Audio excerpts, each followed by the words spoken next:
हक्काच्या 5 जागा आहेत, त्या आम्ही लढणारच आहोत. किती जागांवर तुमचा आम्ही त्या जागा लढणारच आहोत. कदाचित एखाद दुसरी जागा आमच्या वाट्याला जास्त येऊ शकते. कोणत्या जागा आहेत? काही जाहीर करता येतील का त्या? नाही, मी जाहीर नाही करणार आता, पण ज्या आमच्या जागा आहेत त्या आम्ही 100% लढतो.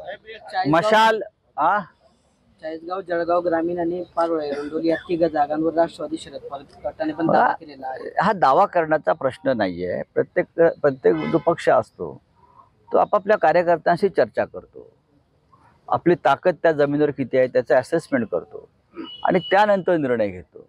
आणि आम्ही एकत्र बसून त्याच्यावरती चर्चा करतो आणि निर्णय घेतो.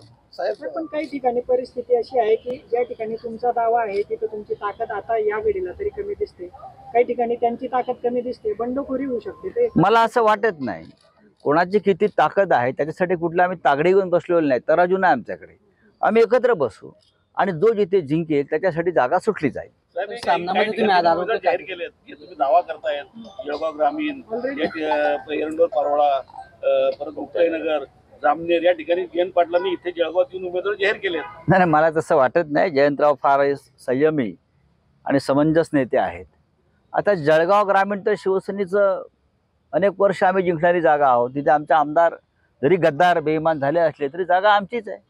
इकडली जनता वर्षानुवर्ष बाळासाहेब ठाकरेंच्या शिवसेनेला मतदान करते. ते काय कुठल्या एखाद्या डुप्लिकेट शिवसेनेला मतदान करणार नाही.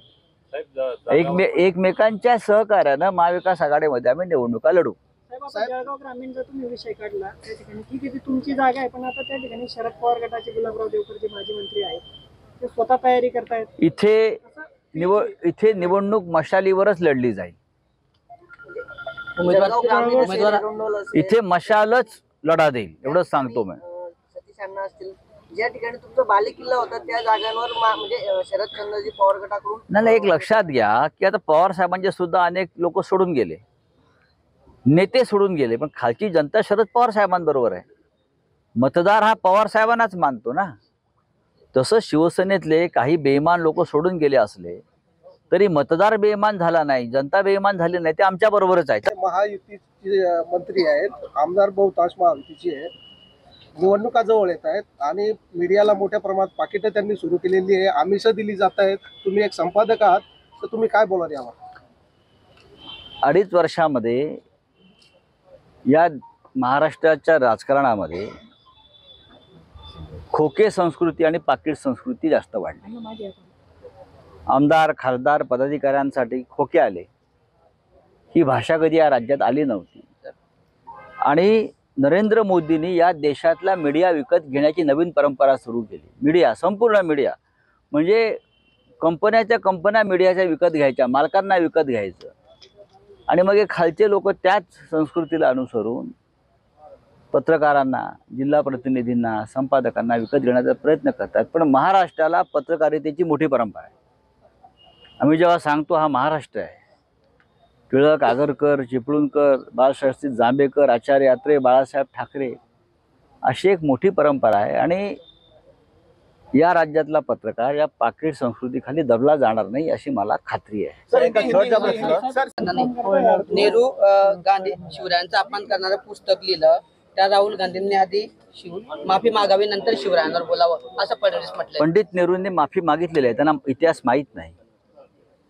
पंडित नेहरूंनी माफी मागितलेली आहे. खरं म्हणजे महाराष्ट्रात जो छत्रपती शिवाजी महाराजांचा पुतळा भ्रष्टाचारामुळे कोसळलेला आहे, त्यासाठी भारतीय जनता पक्षानं सरकारचा राजीनामा दिला पाहिजे. चला, डर गए हैं, महाराष्ट्र हारने वाले हैं, लेकिन मैं तो उनको आह्वान करूंगा कि आप जब तक महाराष्ट्र की विधानसभा का चुनाव नहीं होता है तब तक दिल्ली जो राजधानी है मुंबई में शिफ्ट कर लीजिए. आपको बार बार आना जाना पड़ता है दिल्ली मुंबई. एक तो दिल्ली में बैठकर ही कुछ काम करते नहीं, राजधानी में घूमते रहते विदेश में, इधर उधर इधर उधर. तो मुंबई में या पुणे में राजधानी दिल्ली की जो है शिफ्ट कर लीजिए. मोदी जितने महाराष्ट्र में आएंगे उतने उनकी सीटें कम हो रही है. कांग्रेस पर आरोप किया है ड्रग्स के मामले में, कांग्रेस पर आरोप किया, मगर गुजरात की बात किया तो गुजरात के ड्रग्स के बारे में मोदी जी ने बोलना चाहिए. देश का सबसे बड़ा ड्रग्स की जो खेप है 3 लाख करोड़, ये गौतम अडानी का जो मुंद्रा पोर्ट है उनके ऊपर उतरे हैं ना. कहाँ से आया, कौन जिम्मेदार है, मालिक कौन है, उसके पहले कितना उतरा, कहाँ तक गया, पैसा कहाँ गया, उसके ऊपर किस पार्टी ने चुनाव लड़ा, ये नरेंद्र मोदी जी ने देश को बताना चाहिए. मुख्यमंत्री होणार आहे.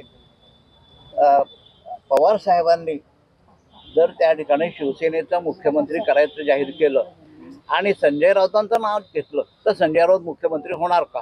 आम्ही माननीय उद्धव ठाकरे यांनी या राज्याचं नेतृत्व करावं या भूमिकेत आहोत. बरं, आणि आमच्या सगळ्यांचा संघर्ष त्यासाठीच आहे. ज्या पद्धतीनं नरेंद्र मोदी, अमित शहा यांनी महाराष्ट्रामध्ये गद्दारी घडवून बेईमानांच्या हातात सूत्र दिली आणि उद्धव साहेबांसारख्या एका सभ्य संयमी माणसाला मुख्यमंत्री पदावरून दूर केलं. आमच्या काळजामध्ये झालेला घाव आहे तो आम्हाला भरून काढायचा असेल तर आम्हाला उद्धव साहेबांना, आमचं व्यक्तिगत शिवसेना नेता म्हणून, शिवसैनिक म्हणून कधी आम्ही त्या दृष्टीनं पाहत नाही. बाळासाहेब ठाकरेंनी जे आम्हाला दिले ते भरपूर आहे, बरं का, अजीर्ण आहे त्याचं.